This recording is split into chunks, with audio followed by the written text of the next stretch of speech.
Everyone, welcome to Savitri institute. आप लोग इस चैनल पर पहली बार आए हैं तो चैनल को सब्सक्राइब कर लीजिए। यह बुदबुद छठी हिंदी हाई स्कूल का मॉडल एक्टिविटी टास्क है अगस्त 2021 का। Subject Hindi, class 10। तो चलिए शुरू करते हैं।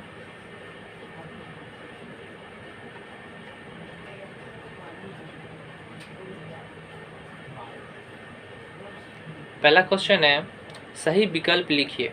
ठीक है, का नंबर है, कभी किस पर जय पाने की कामना करते हैं। ठीक है, 4 ऑप्शन है।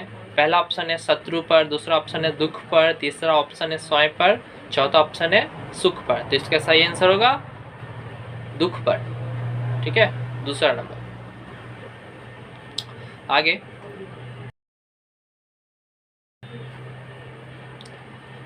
ख नंबर, किसके कंठ में चिड़िया गाती है। पहला ऑप्शन है कवि के, दूसरा ऑप्शन है महल के, तीसरा ऑप्शन है गगन के और चौथा ऑप्शन है सृष्टि के। तो इसका सही आंसर होगा गगन के, तीसरा नंबर। ओके, आगे, ग नंबर, शराब खाने में किसका तेज स्वर गूंजता था।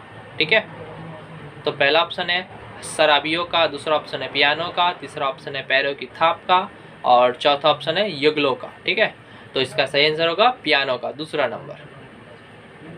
ओके, आगे, घ नंबर, इसके पहले के 200 रुपये हुए वक्ता कौन है। ठीक है, तो पहला ऑप्शन है गंगा, दूसरा ऑप्शन है पोती, ठीक है, तीसरा ऑप्शन है मास्टर साहब और चौथा ऑप्शन है रंग्या। तो इसका सही आंसर होगा तीसरा नंबर, मास्टर साहब। ओके, आगे, अंग नंबर, गर्जनमय में कौन सा समास है। पहला ऑप्शन है तत्पुरुष, दूसरा है कर्मधारा है, तीसरा है बहुविग्रही और चौथा है द्विंगु। तो इसका सही आंसर होगा पहला, तत्पुरुष समास। ओके, आगे बढ़ते हैं। दूसरा नंबर, निम्नलिखित प्रश्नों के उत्तर दे। किन्हीं 5, यानी कि इसमें टोटल 6 प्रश्न दिया गया है, आप लोगों को सिर्फ 5 प्रश्न का उत्तर देना है। ठीक है, तो क नंबर है, आत्मतराण कविता में कवि की कामना क्या है। ठीक है, तो इसका आंसर है, तो यहाँ से स्टार्ट कीजिएगा।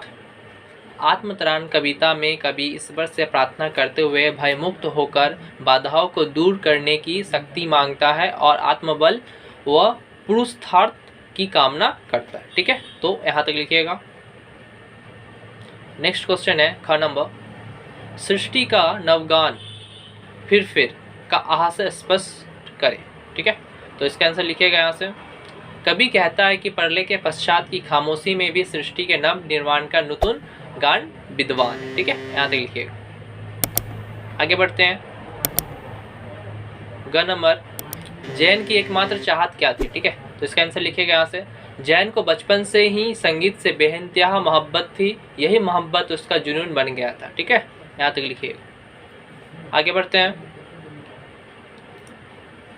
घ नंबर का आंसर नहीं है क्योंकि 5 बोला गया था।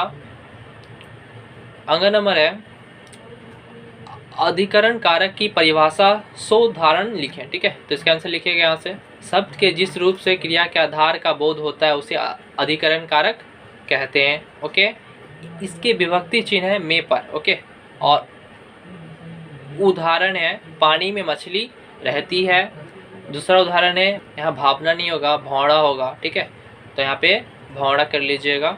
भौड़ा फूलों पर मंडरा रहा है। ठीक है, आगे, 4 नंबर, द्विंगु समास की परिभाषा से उदाहरण लिखे। ठीक है, तो इसका आंसर लिखिएगा यहाँ से। जिस समास का पहला पद संख्यावाचक विशेषण हो तथा समस्त पद समूह का अर्थ देता हो उसे द्विंगु समास कहते हैं। ठीक है, और उदाहरण लिखिएगा, चौपाई 4 पदों का समूह। दूसरा उदाहरण, सप्ताह 7 दिनों का समूह। ठीक है, तो यहाँ तक लिखिएगा। ओके, अगर आप लोग अभी तक हमारे YouTube चैनल को सब्सक्राइब नहीं किए तो सब्सक्राइब कर लीजिए, लाइक्स कर दीजिए। ओके, तो आगे बढ़ते हैं। आगे है 3 नंबर, प्रत्येक खंड से एक एक प्रश्न के उत्तर दे। तो खंड ख। ओके, तो खंड क में 2 प्रश्न है, खंड ख में भी 2 प्रश्न है, तो दोनों में 2-2 प्रश्न है जिसमें से एक एक आप लोग को करना है। ध्यान से याद रखिएगा, आप लोग को केवल एक एक करना है। ओके, तो आगे पहला क्वेश्चन है, मेरा भार अगर लघु करके ना दो सतावना नहीं सही, केवल इतना रखना अनुनय वहन कर सकूं इसको निर्भय। ठीक है, तो इसका क्वेश्चन है क नंबर, प्रस्तुत अंश किस कविता से लिया गया है। ठीक है, तो इसका आंसर होगा प्रस्तुत अंश आत्मतरण कविता से लिया गया है। ठीक है, ये का हुआ। ख नंबर है, प्रस्तुत अंश का भावार्थ लिखें।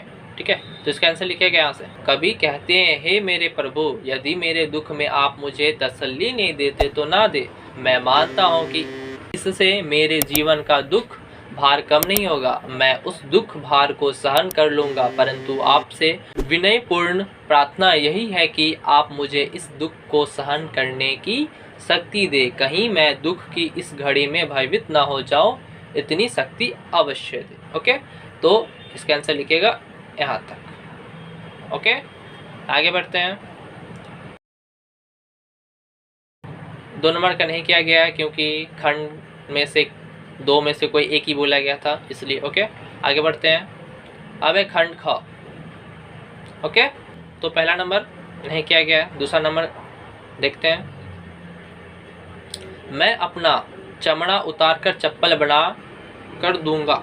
ठीक है, इसमें पहला क्वेश्चन है, वक्ता कौन है। वक्ता है रंगिया। ओके,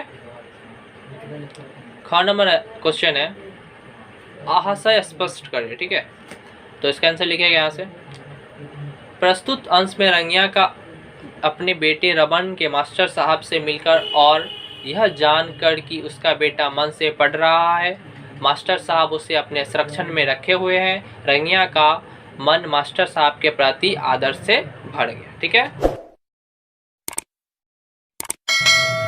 तो इसका आंसर यहाँ तक लिखिए। ओके,